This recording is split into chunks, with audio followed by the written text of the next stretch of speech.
When a 62-year-old man was publicly questioned for belonging in first class, he didn't yell or protest. But by the time the plane landed, his calm response had gone viral, and the airline was in full damage control. Raymond Jenkins didn't look like a man who needed to prove anything. 62 years old, broad-shouldered, silver streaks in his close-cut hair, and eyes that had seen more than they'd ever say.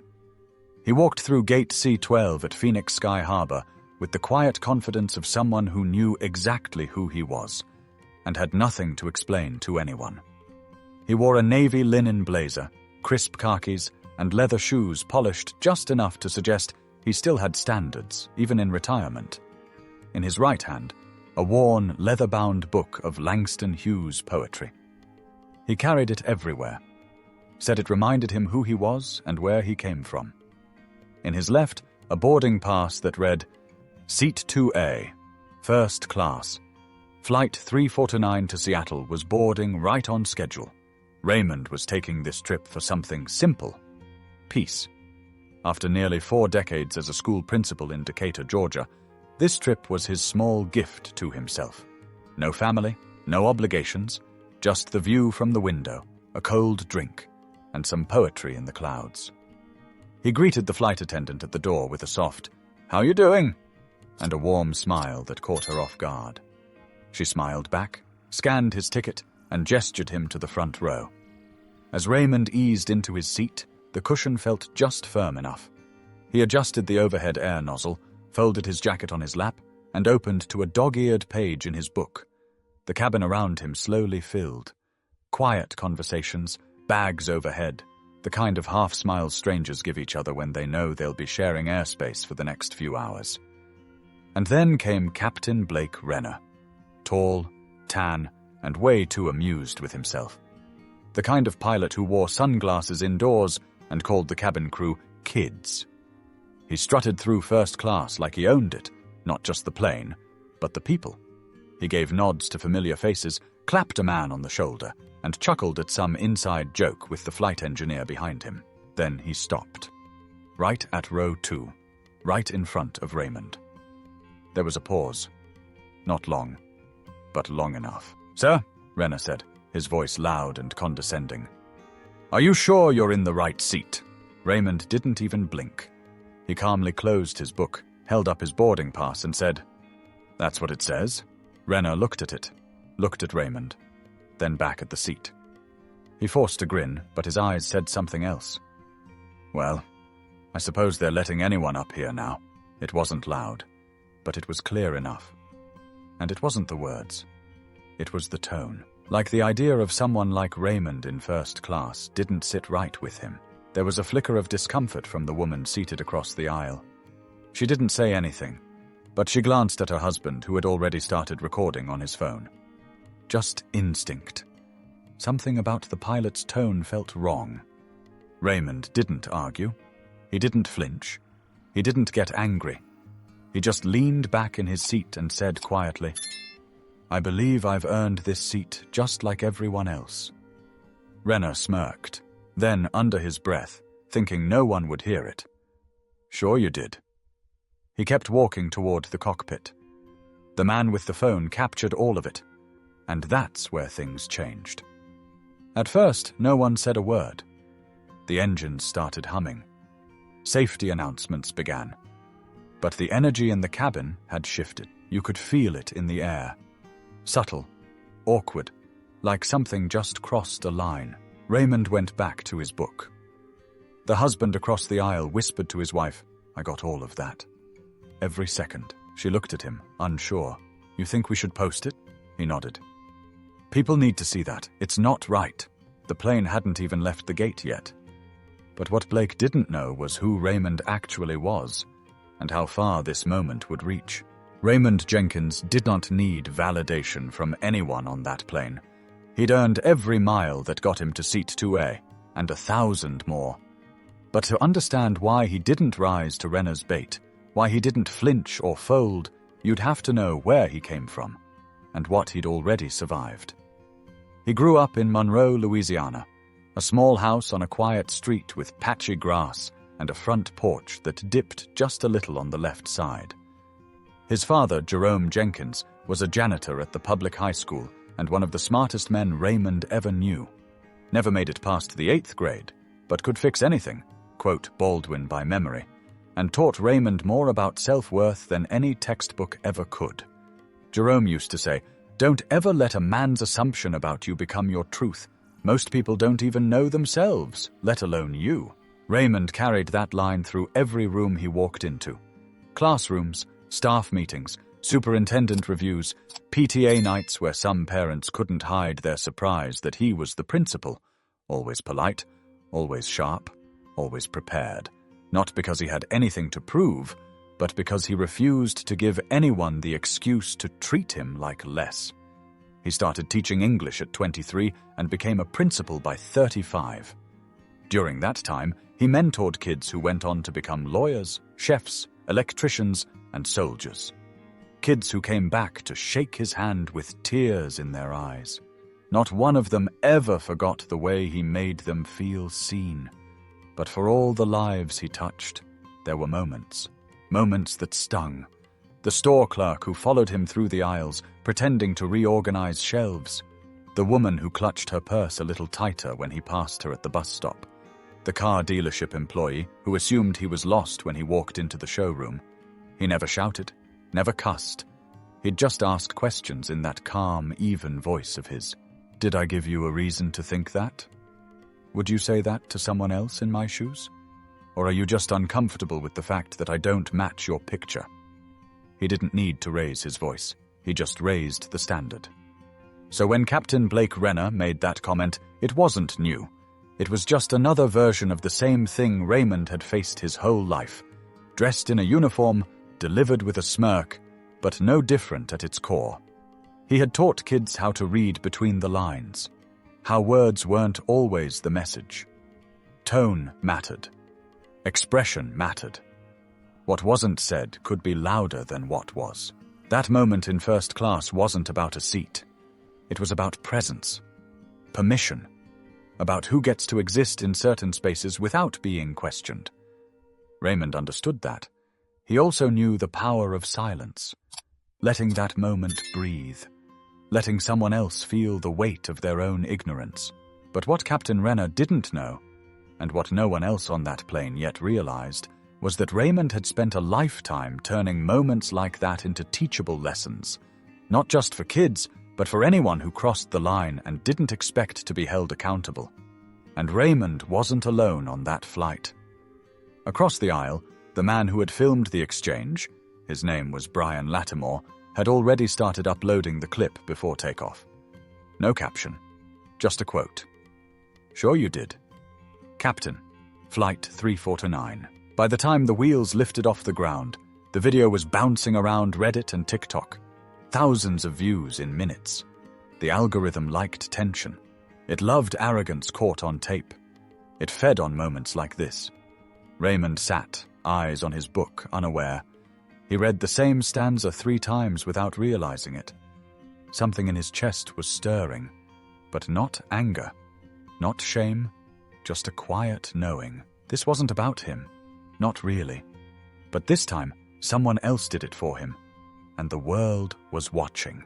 Flight 349 was halfway to Seattle when the ripple began. A 22-second video, grainy but clear, pinged its way across timelines. Brian Lattimore hadn't planned to post it. He really hadn't. But something about the way the pilot spoke, like Raymond had wandered someplace he didn't belong, didn't sit right with him. And when he re-watched the clip, he heard it again. Those 6 words. Muted but sharp. "Well, I suppose they're letting anyone up here now." It wasn't just smug. It was loaded. It dripped with the kind of quiet disdain that folks like Raymond had spent their entire lives absorbing and navigating around. But this time, the camera didn't blink. It caught the look, the smirk, the chuckle from the flight attendant who walked behind Renner, as if on cue. By the time the flight attendants came around with drinks, the video had crossed 10,000 views. By the time the snack cart rolled down the aisle, it hit 100,000. Raymond still didn't know. He thanked the attendant with a small smile and took his ginger ale, returning to the page he'd finally managed to read without distraction. Outside the window, the sun dipped behind a layer of soft clouds. Inside, a digital storm had already formed. On the ground, hashtags started. #Flight 349. Raymond Jenkins. Someone had found his name through the passenger manifest, matched it to a retired principal mentioned in a local education article from 2 years earlier. A Facebook post with his photo, him in a cap and gown, standing beside 3 graduating seniors, circulated on X with the caption, "This is the man that pilot tried to humiliate. He taught our kids. He deserves better." The replies came fast. Some were angry, some were ashamed, some just shared it without a word. By the time the plane hit cruising altitude, a petition had been launched to investigate the airline. And still, Raymond quietly flipped the pages of his poetry book, unaware of the noise building below. Blake Renner, up in the cockpit, was just as oblivious. He'd flown hundreds of routes, made thousands of decisions, and dodged more than one internal complaint over the years. He'd always landed on his feet. He knew how to cover his tracks. He knew how to talk his way out of anything. But this wasn't 1998. This wasn't behind a closed door or buried in a paper file. This was the internet, and the internet doesn't forget. Meanwhile, Brian turned to his wife and whispered, "It's blowing up." She leaned over and glanced at his phone. "Oh my God." "Do we tell him?" he asked. She looked over at Raymond, who was calmly sipping his drink and scribbling something in the margin of his book. "I don't think he even knows," she said. They waited. Maybe they didn't want to intrude. Maybe they were afraid it would ruin his peace. Or maybe they were just trying to figure out how you even tell someone their dignity is trending online. In seat 4C, a teenager with pink headphones tapped his mum's arm and showed her the clip. She gasped, looked up at the cockpit door, then down at the screen again. People began to shift in their seats. There were no confrontations, no shouting matches, just quiet stares, silent judgment. A new awareness of the man in seat 2A and the man behind the cockpit door. The flight attendants picked up on it too. One leaned in and whispered to another, "Did you see it?" She nodded slowly. "Yeah, it's bad." It wasn't long before a message was sent to headquarters. Then another. The PR team at the airline got wind of it around 4:32 p.m. By 4:45, an internal meeting had already been scheduled. People were covering bases, pulling employee files, checking prior complaints. And Raymond? He just leaned back, eyes closed, remembering a poem he used to recite to his students. "I, too, sing America." He knew the irony. He knew the weight of it. He didn't need anyone's sympathy. He just wanted to land. But as he stepped off that plane, the ground beneath Blake's career was already crumbling. Flight 349 touched down at Seattle-Tacoma International just before 6 p.m. The plane coasted along the runway as passengers reached for phones, bags, jackets, going through the motions. But there was a strange stillness in the front rows, a collective awareness of something unspoken hanging in the air. Raymond Jenkins stood, stretched his legs, and adjusted his blazer. As he reached for his carry-on, a soft voice stopped him. "Sir," Brian said from across the aisle, "before you go, there's something I think you should know." Raymond turned slowly, calm as ever. Brian held out his phone. The screen showed Raymond's face frozen mid-sentence. Next to the words, "letting anyone up here now," Raymond's brows drew in slightly. He didn't speak. "It's gone viral," Brian continued. "People are talking. A lot." Raymond studied the screen. Then he looked at Brian. "You recorded it?" "I did. I didn't plan to post it at first, but it felt wrong to let it slide." There was a pause. A long one. Then Raymond simply said, "Thank you." No anger, no tension, just a quiet acknowledgement. By the time Raymond stepped off the plane, his name was being mentioned on national radio. Within 30 minutes, a major cable news network ran a brief segment showing the clip. Analysts dissected the pilot's comment frame by frame. Legal experts chimed in. "Microaggression," one said. "Unprofessional and unacceptable," another. The airline's social media team scrambled to issue a bland, vague statement. We are aware of a situation that occurred aboard Flight 349 and are conducting an internal review. It didn't help. By 9:02, screenshots of old posts surfaced. An anonymous flight attendant had leaked an internal complaint filed against Captain Blake Renner from 2 years prior. Different route, same behavior. The passenger had described feeling talked down to, dismissed, and subtly mocked. There were whispers among staff too. Renner's been like this for years, one employee posted anonymously. Arrogant, untouchable. We all knew. It was all unraveling fast. The airline's PR team tried to issue a follow-up statement promising accountability, but it was too late. Comment sections exploded with personal stories from other passengers, stories of subtle digs, of being asked to show IDs in first class when others weren't, of being moved, questioned, watched. And then, late that night, a second video surfaced.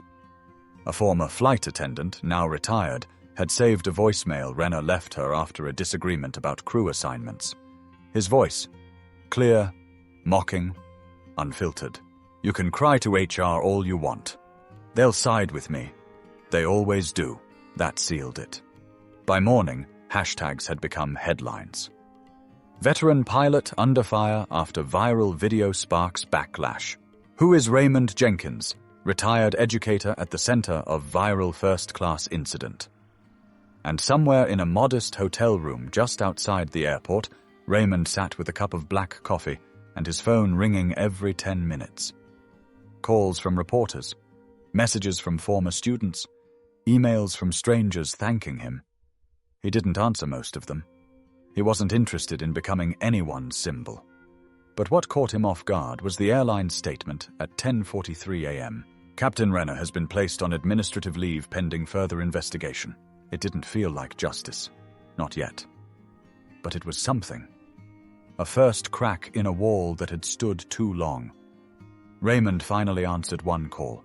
It was from a young woman who said, "You don't know me, but you were my principal back in 2007. I just wanted to say, thank you for staying calm, for not letting that moment turn you bitter. You taught us that, and now the whole world is seeing it." He smiled, not a wide grin, just a quiet, knowing smile. "I'm just glad someone was paying attention," he said. Because that's what mattered. Not the punishment, not the headlines, the fact that someone noticed. But what no one expected was what Raymond said next, and how it shook the entire industry. Raymond never sought the spotlight, but when the requests kept piling up, one name stood out: Denise Corbin, a respected journalist from Seattle with a reputation for real stories and no interest in viral fluff. She didn't want a soundbite. She wanted the truth. They met at a local community center 2 days after the flight. No lights, no stage, just 2 chairs in an empty gym, a single camera, and the hum of the heating unit kicking in every so often. Denise started gently. "Mr. Jenkins, when you boarded Flight 349, did you ever imagine we'd be sitting here talking about it on camera?" Raymond smiled politely. "I imagined a cold drink, maybe a nap. That's about it," she chuckled. "When the pilot questioned you, what went through your mind?" Raymond paused, thought carefully. "I've been asked if I belong in a lot of rooms in my life. That one just had wings." Denise blinked, then nodded slowly. "You didn't react with anger? Why?" "Because I wasn't surprised," Raymond said. "And because I wasn't there to make a scene. I was there to rest, to sit in a seat I paid for, fair and square. And no one's disbelief ever changed my truth." The clip of that quote went viral within hours. Millions watched, and something shifted. It wasn't outrage that fueled it anymore. It was respect. Respect for a man who could have fought fire with fire, but chose patience instead. Raymond didn't accuse anyone by name. He didn't call for a boycott. He didn't raise his voice. He just talked about dignity, about what it meant to sit where people didn't expect you to be, and stay seated anyway. "I used to tell my students," he said, "you can't control how someone sees you. but you can control how you see yourself. That's the battle. He shared stories, small ones, and times he'd been mistaken for the janitor when he was the principal. Times he'd been ignored in meetings until someone realized he was the one in charge. He wasn't bitter. He was tired, maybe, but not broken. And the public heard it. People began to speak out, not just online but on camera. Former passengers, crew members, other airline staff who had witnessed similar moments with Blake Renner. The pattern was too clear to deny. Then came the whistleblower. A former pilot from the same airline, anonymously interviewed, described an internal culture where complaints against higher-ranking captains quietly disappeared or were handled in-house. This incident with Mr. Jenkins, the whistleblower said, only went public because someone had the courage to hit record. The airline issued a third statement, longer this time. It included words like inclusivity, accountability, and commitment to a better future, but it still didn't say Blake's name. Raymond was asked if he felt satisfied. He shook his head. Satisfaction's not what I'm after. I just want systems to learn. I want the next man, sitting in seat 2A, to sip his drink and read his book without being questioned. And that's when everything changed. Within days, the airline launched an internal audit of conduct policies across all domestic flights. Training programs were restructured. Language sensitivity workshops were mandated for every crew member, from gate agents to captains. And then, the unexpected happened. The airline renamed the internal conduct policy under a new title, the Jenkins Code. Raymond wasn't thrilled with the name.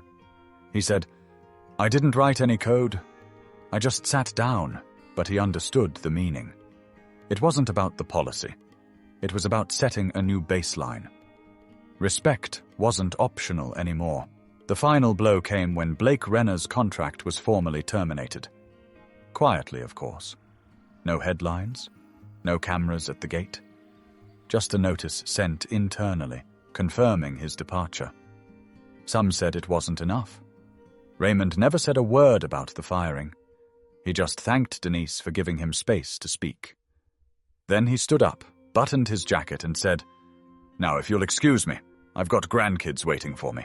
But while the headlines focused on Blake, the real story was the man in seat 2A.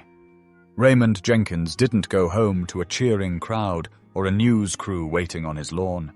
He went home to a modest one-story house in Decatur, where the hedges were trimmed just so, and the porch swing still creaked the same way it had since his wife picked it out in '92. Inside, the walls were lined with framed photos, students shaking his hand, teachers he'd mentored, his daughters beaming in graduation gowns, and his late wife Gloria smiling from their 25th anniversary trip to Savannah. He dropped his bag by the door, hung his blazer on the coat rack, and finally sat down in his favorite recliner, the same one he used to grade papers in, long after everyone else had gone to bed. His phone buzzed every few minutes, new messages, new mentions, but he ignored it all. Not out of pride, he just needed to hear something else for a while. So he turned on the jazz station, let Coltrane fill the room, and leaned back with a sigh. That evening, his youngest granddaughter, Ava, climbed onto his lap, 8 years old, full of questions. "Grandpa," she said, "Mommy said you were on the news." He chuckled. "I suppose I was. Did you do something bad?" "No, baby. I just sat down." She thought about that for a second, then asked, "But why were people mad?" Raymond paused.